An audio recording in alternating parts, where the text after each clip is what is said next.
Bonjour à tous, je m'appelle Amir Charifi, je suis Managing Director au sein de l'équipe infrastructure d'Ardian. Je m'occupe en particulier des sujets liés aux énergies renouvelables. Je fais aussi partie de l'équipe qui a lancé la fondation Ardian il y a tout juste 10 ans, c'était en mai 2010. Alors je veux vous envoyer un message de soutien, de solidarité. On est particulièrement conscient que la situation doit être très difficile pour bon nombre d'entre vous. Dans la solitude d'une chambre d'étudiants, confronté à une grande incertitude sur le devenir de l'année scolaire, sur est-ce que vous allez pouvoir partir en vacances, est-ce que vous allez pouvoir faire des stages, quel va être le marché de l'emploi demain. C'est particulièrement difficile dans ce contexte de se projeter dans l'avenir. Et c'est une situation qui est exceptionnelle pour vous, mais qui l'est également pour une grande partie de l'humanité. Ce qu'on pourrait appeler une forme d'intensification inédite de nos vies, dont personne ne sortira vraiment indemne.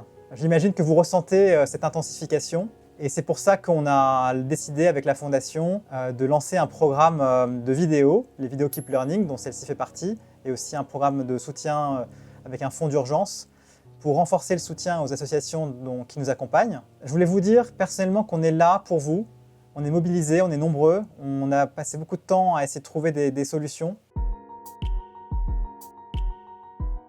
Pour répondre, peut-être que ça vaut le coup de faire un petit flashback dans mon enfance pour comprendre le cheminement. En fait, je suis né en Iran en 1979, donc c'était l'année de la révolution iranienne, l'année qui a précédé le début de la guerre avec l'Irak. Et donc je suis devenu de ce fait un enfant de la guerre et de l'exil, puisque mes parents ont dû quitter l'Iran dans le contexte de la guerre et de la révolution. En 1980, j'étais encore un bébé et ont dû tout reconstruire en France à partir de là. Mais dans ce contexte un peu compliqué d'un nouveau monde qu'il fallait affronter pour mes parents, j'ai eu énormément de chance parce qu'on a eu accès très vite à des stratégies scolaires favorables. Parce que d'abord mes parents avaient cœur de mettre l'éducation et la culture au premier plan, mais aussi parce que, par chance, ma tante s'était mariée avec un monsieur français qui connaissait parfaitement les arcanes du système scolaire français et qui, finalement, m'a orienté vers les meilleures écoles. Et de ce fait, j'ai pu voir l'envers du décor, j'ai pu voir à quel point le fait d'avoir accès à un mentor qui nous oriente dans le système peut avoir un impact décisif sur nos destins. Et de ce fait, j'ai toujours une conscience sociale assez forte. Je me suis engagé dès l'adolescence dans plusieurs programmes associatifs, notamment le think tank qui s'appelle le Groupe des Bellefeuilles. Et c'est là où j'ai rencontré Boris Valbaum en 2003, avec qui on a eu l'idée de lancer le programme Fratelli, qui vise à mettre en relation des jeunes de milieux modestes avec des professionnels confirmés, justement pour établir une part supplémentaire d'égalité des chances, devenu d'ailleurs article 1, c'est le nouveau nom de Fratelli. Mais pour en revenir à Ardian, en fait, quand j'étais directeur du développement et de la communication, je recevais énormément de demandes de mécénat et il fallait les traiter et on manquait un petit peu de cohérence. Et c'est dans ce contexte-là que Dominique Sénéquier, donc la présidente d'Ardian, m'a confié la responsabilité de créer un véhicule qui est devenu finalement aujourd'hui la Fondation Ardian.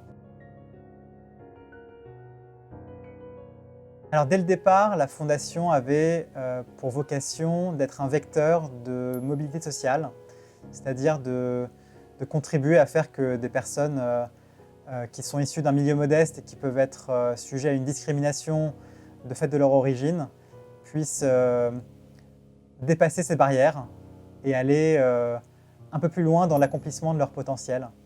Donc ça, c'était le message depuis le départ. Et on l'a adapté en fonction des géographies où Ardian est présent et où on a souhaité intervenir. Par exemple, on a plutôt intervenu sur des problématiques de migrants en Allemagne, des problématiques d'accès à l'emploi aux États-Unis, d'accès à l'école tout simplement pour des minorités en Chine, ou les programmes de lutte contre la reproduction sociale en France.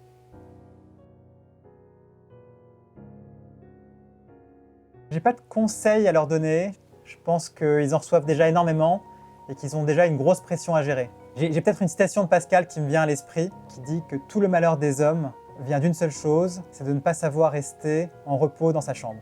Si on l'a dit d'ailleurs à l'envers, tout le bonheur des hommes devrait pouvoir venir du fait de savoir rester en repos dans sa chambre. Finalement, dans le contexte du confinement, on est obligé de vivre cette pensée de Pascal, puisque nous nous retrouvons bloqués dans notre chambre.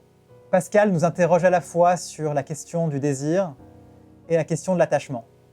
La question du désir, c'est finalement de vouloir ce qu'on n'a pas et de souffrir de ce manque. Et la question de l'attachement, à l'inverse, c'est d'avoir des choses, mais en portions congrues, de manière très restreinte, et de savoir s'en contenter. C'est un peu les deux versants de la citation.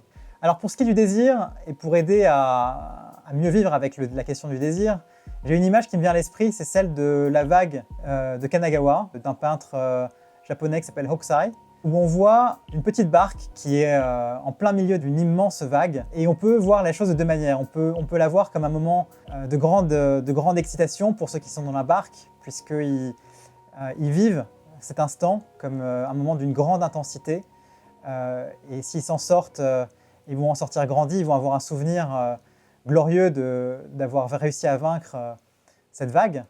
Et en même temps, ils ne vont pas s'en sortir sans souffrance, sans blessure, parce que c'est une énorme épreuve. Et donc finalement, la vie est un peu comme ça, c'est-à-dire qu'on peut choisir d'être dans la vague et de prendre la part de gloire et de bonheur et d'excitation qui va avec, mais aussi la part de souffrance que ça peut causer, ou on peut faire un pas en arrière et finalement de se dire qu'on ne peut peut-être pas tout changer et qu'on peut regarder cette vague et la trouver belle. C'est pourquoi faire un pas en arrière et se voir soi-même peut être un grand apaisement. Mais finalement, le confinement nous interroge encore plus sur nos attachements. Il nous apprend à définir quel est l'essentiel avec lequel nous apprenons à vivre tant bien que mal. C'est cet essentiel qu'il nous faut cultiver au fond et sur lequel il faut se concentrer, persévérer s'il nous donne de la joie.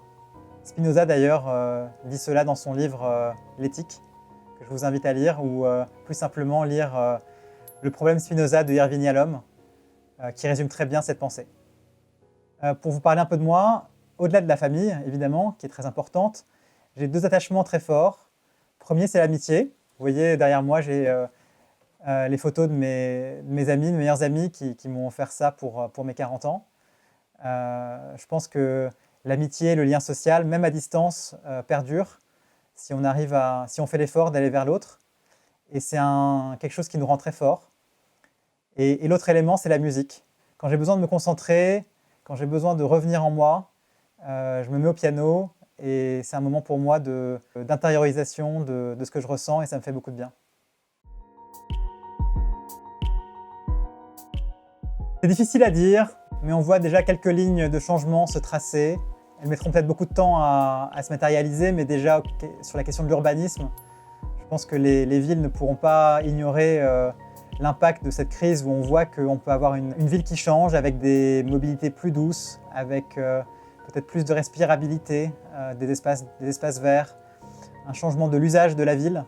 Je pense que le rapport au travail sera impacté. On voit que le télétravail finalement peut fonctionner. Peut-être pas pour tous les métiers, mais pour une grande partie des métiers de service, des métiers du tertiaire. Est-ce qu'on va revoir une relocalisation de certaines industries en France ? On voit à quel point finalement on est dépendant de la globalisation.